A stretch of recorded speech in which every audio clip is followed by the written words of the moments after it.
Mi nombre es Aldo Bracho, soy estudiante de Medicina de la UNED, segundo año, sección 7. En este video les hablaré acerca de la apnea del sueño y cuerpo u objeto extraño respiratorio.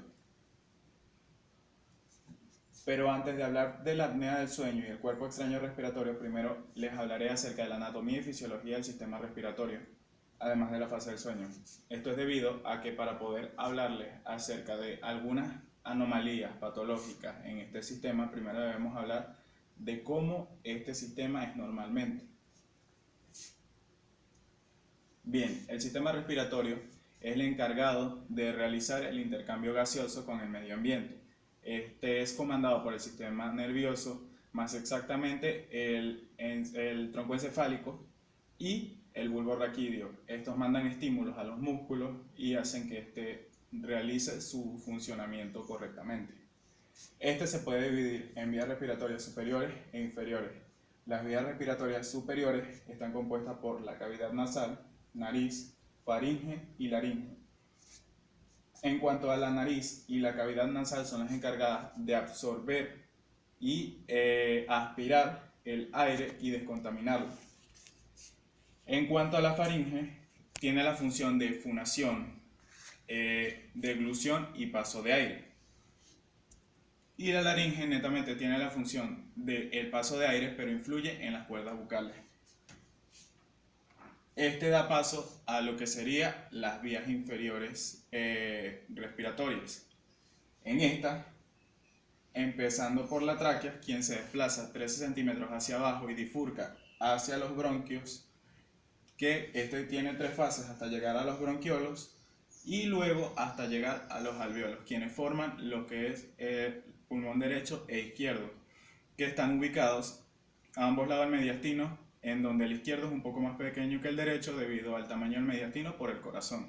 Este es el encargado de netamente el intercambio gaseoso, en donde los alveolos son los encargados de realizar dicho intercambio por medio de su forma pero pasiva.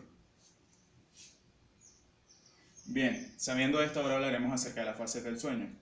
Estas son 5 fases divididas en 2, lo que sería la fase no REM y la fase REM. La fase no REM abarca lo que sería el 75% de la fase del sueño o del ciclo del sueño. Y el otro 25% la abarca la fase REM. Bien, tenemos la fase 1 denominada somnolencia, que abarca el 5% del ciclo del sueño. En esta el sueño es muy ligero, se observan que el músculo empieza a relajarse y da apertura a la siguiente fase denominada fase 2, sueño ligero. En esta ya empieza el paciente a relajar los músculos, a atenuar la respiración y empieza a verse que este abarca el 50% del ciclo, ya que empieza a sentir el sueño ligero y el movimiento óptico baja. Esta da apertura a la fase 3 denominada sueño profundo. En esta el paciente ya tiene un sueño profundo. Se dice que en esta es una de las fases que él empieza a profundizar y a tener un sueño reparador. En esta también se dice que el cerebro empieza a mandar ondas delta. Esta abarca un 5% del ciclo del sueño. Y tenemos la fase 4 denominada sueño muy profundo. En esta las ondas delta, el cerebro manda ondas delta funcionales para este. En este también se dice que es la fase más tranquila, en donde la respiración está completamente atenua y al igual que el pulso cardíaco, se regula el pulso cardíaco y la respiración a un punto bajo. Se dice también que en este, aparte de ser el sueño más reparador, se dice que abarca un 15% del ciclo y da inicio a la fase REM y la última fase, que es la fase 5 denominada sueño con historias. ¿Por qué fase REM? REM no es más que las siglas en inglés que traducen al español como movimiento ocular rápido. Bien, continuamos. La fase 5, denominada sueño con historias, se dice que en esta fase es donde el paciente tiene los sueños. La respiración y ritmo cardíaco es muy superficial y abarca, como ya lo saben, 25% del ciclo del sueño. Bien, Aquí tenemos un himnograma en donde se ve que desde la vigilia, cómo llega a la fase 1, pasando por la fase 2, fase 3 y fase 4, subiendo a la fase REM, volviendo a bajar en donde está el sueño profundo y reparador, y luego este se mantiene de la fase REM a la fase 2 y este se mantiene fluctuando por un ciclo durante todas las horas del sueño. Bien, sabiendo esto, ahora hablaremos acerca de la apnea del sueño. ¿Cómo se define esta? Esta se define como la interrupción del flujo de aire por las vías aéreas por más de 10 segundos. Esta abarca de forma parcial lo que es la apnea del sueño, pero también tenemos en un 35% la hipopnea, que se define como la reducción de la corriente aérea que provoca el despertar o la desaturación de oxígeno. Como pueden ver en esta imagen, aquí podemos ver a un paciente con las vías respiratorias obstruidas, en donde dice que durante el sueño la gravedad y la relajación muscular permiten que la lengua y los tejidos blandos que lo rodean caigan hacia la garganta y obstruyan el flujo de aire. Esta se puede clasificar en 3 fases, en donde hay 3 tipos de apnea, y en esta tenemos la apnea obstructiva del sueño, que abarca un 84%, la apnea central del sueño, que abarca con menor prevalencia, y la apnea del sueño mixta. Este tipo de apnea del sueño es la menos común. Bien, ahora hablaremos de qué es la apnea obstructiva del sueño. En esta fase, que es la que abarca el 84%, se dice que aquí las vías respiratorias cesen o disminuye la respiración, pero esto no significa que es porque esté trabajando mal este sistema, más bien el sistema es forzoso, o sea, se esfuerza a realizar su flujo normal. Luego tenemos la apnea central del sueño. En esta falla el sistema respiratorio debido a un problema en el sistema nervioso. Este deja de mandar estímulos a los músculos y el flujo de aire baja. Por último tenemos la apnea del sueño mixta. Esta va desde la apnea central hasta la obstrucción de el mismo, o sea, hasta llegar a la apnea obstructiva del sueño. En cuanto a su clínica, tenemos que el común denominador de estos pacientes son obesos. Presentan obesidad, cuello corto y ancho, en donde lo más común es que tenga las vías respiratorias estrechas. Para la exploración otorrinolaringológica se dice que podemos encontrar atrofia o hipertrofia en las amígdalas, malformaciones en la mandíbula, cambio de las estructuras orales, y en algunos casos podemos observar hipertensión arterial, arritmias o malformaciones craneofaciales. También tenemos que para ver las manifestaciones en un paciente tenemos la triada clásica, en donde se ve la hipersomnolencia nocturna, la roncopatía y las apneas presenciadas, obviamente.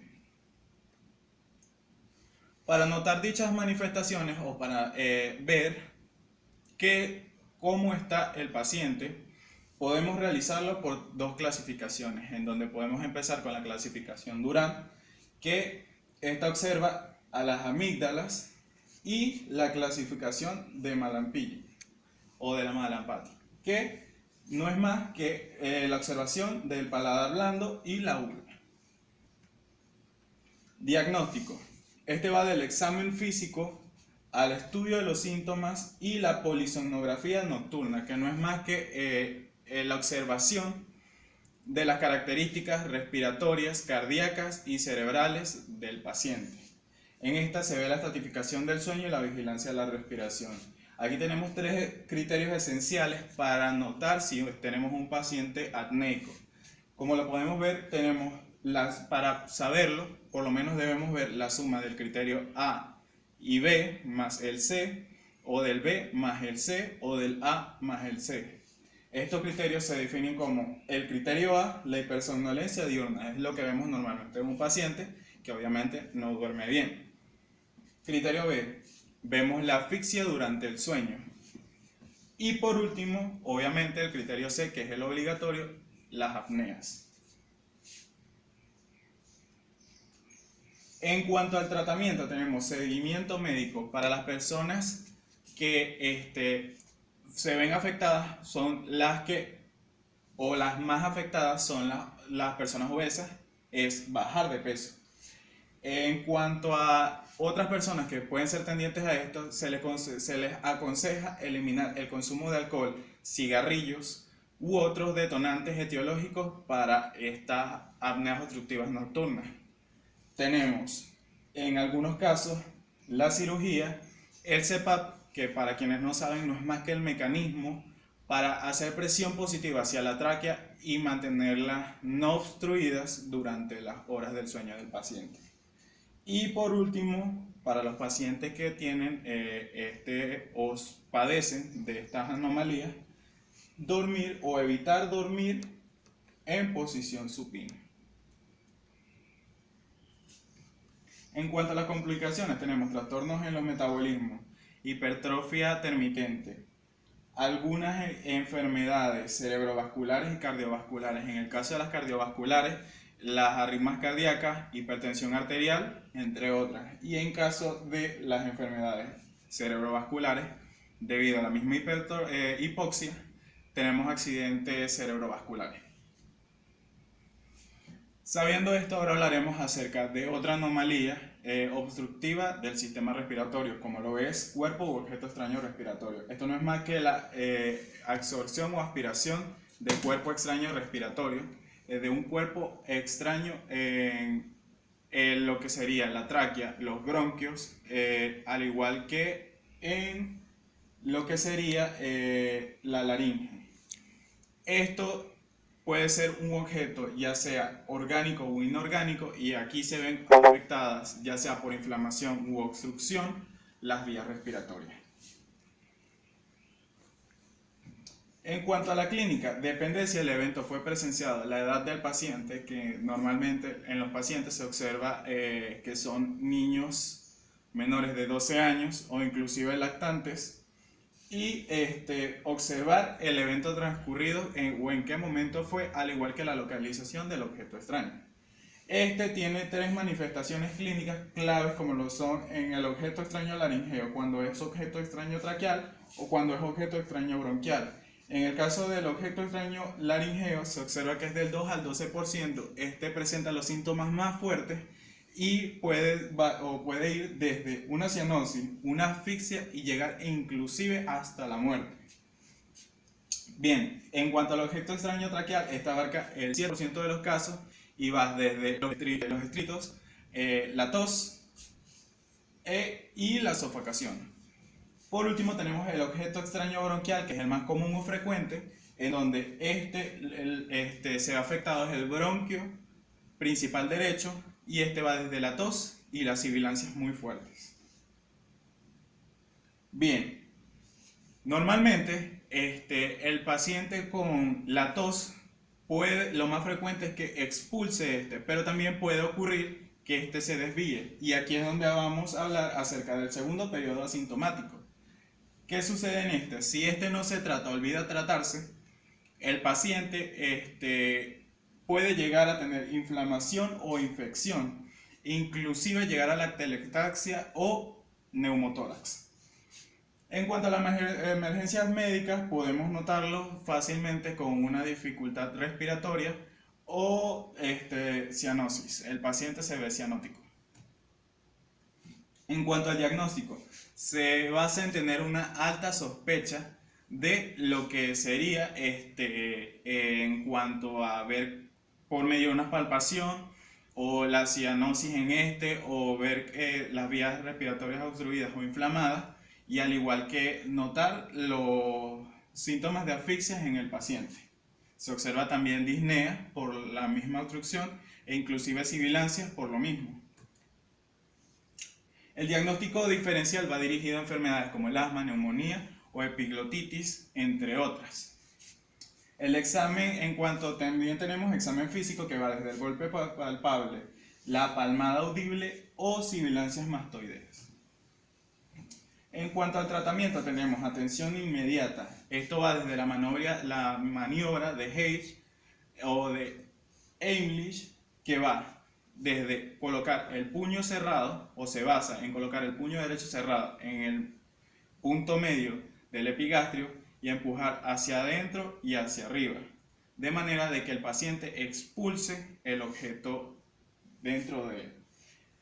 En caso de los lactantes, como pueden notar acá, cuando él está en esta posición, colocamos el dedo medio e índice en un poco más arriba del esternón y se presiona un poco, o sea, no tan fuerte para que este no sufra daños. Cuando este está boca abajo, se coloca el talón de la mano en posición infraescapular para que el bebé o el lactante expulse el objeto. Bien, en caso de que esto no funcione, tenemos otras medidas a tomar, que sería el broncoscopio, que como pueden ver acá, es un examen para visualizar las vías aéreas y las enfermedades pulmonares. Este examen va desde utilizar las vías o igualarlas, ver cómo estas están y en dónde podríamos localizar el objeto. En cuanto a las complicaciones, podemos ir desde la obstrucción pulmonar hasta la estenosis bronquial, el daño cerebral por hipoxia e inclusive llegar a la muerte, ya sea por infección, inflamación e inclusive atelectasia. Para culminar tenemos un examen de reflexión que dice así: nunca consideres el estudio como una obligación, sino como una oportunidad para penetrar el bello y maravilloso mundo del saber. Gracias por su atención.